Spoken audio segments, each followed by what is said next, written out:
we've been aggregating batteries, lithium-ion batteries, mostly focused on LFP, and there's a strategic reason for that. One, the NMC market's a little bit crowded. Two, we believe we're the only ones that can economically monetize the entire value stream of LFP.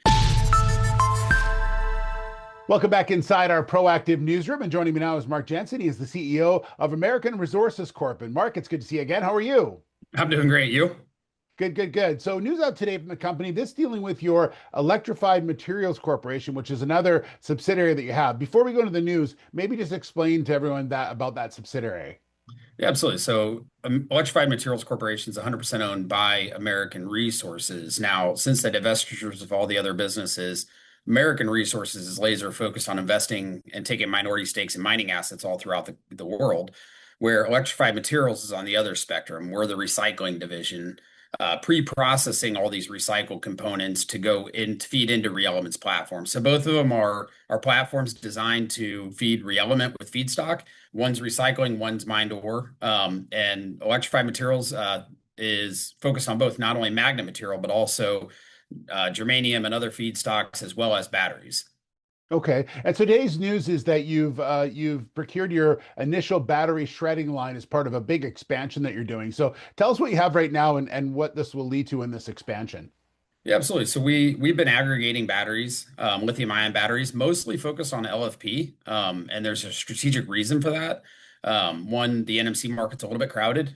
Two, we believe we're the only ones that can economically monetize the entire value stream of LFP. And so we spent about 5 years looking at technology, and people would say it's crowded right now in the battery recycling space. There's a lot of DOE funded projects.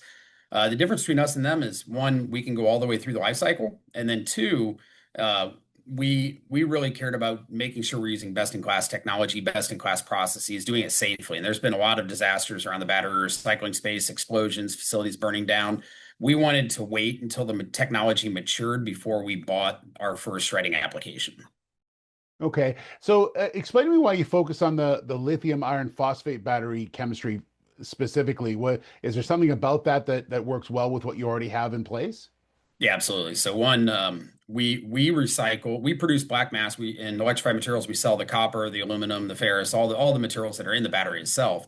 But LFP doesn't have cobalt nickel. So a lot of the battery recyclers can't actually refine these materials. They just sell that off as an intermediate product, where for us, we can go all the way through to high purity lithium carbonate. And we know a number of commercial partners that need it for technical reasons or for commercial reasons, but also for the battery space.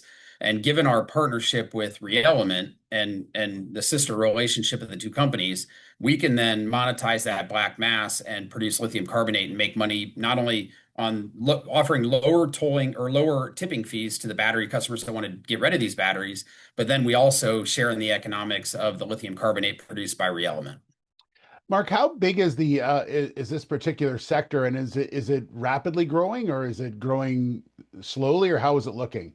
Yes, I mean, over the last few years, you've seen a massive transformation in the battery space. A lot of people are looking at NMC batteries. Now everybody's moving to LFP. One, it's a safer battery, much lower cost, and you don't have any conflict minerals in it as well. I mean, you look at every data center, they have battery storage. You look at every EV is switching over to LFP, battery backup and all these storages, and then energy storage systems in themselves are using LFP. I mean, you're seeing especially with the grid disruption of alternatives, you need batteries to help smooth that grid out, and you're seeing a huge influx of usage of LFP batteries globally.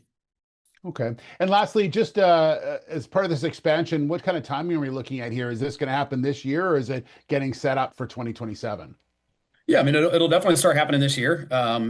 We bought the equipment. It'll be delivered here in the next few months. It'll be on relatively small scale in 2026, and then continually ramping up into 2027. But we're collecting multiple tons of batteries on a weekly basis today. What we didn't want to do also is buy the shredding equipment until we had at least a year's worth of supply on the ground, and we do that. We have that now, and obviously taking batteries every day while we're waiting on the equipment to come in, and then further expanding our collection footprint with partners and relationships. So talking to a couple JV partners to help us aggregate these batteries more efficiently, where everybody can share in the economics. Hmm. Well, exciting times ahead. Very cool. Mark, I really appreciate your time. We look forward to following it as it continues to develop. Okay. Excellent. Thank you for your coverage. All right. There's Mark Jensen, the CEO of American Resources Corp.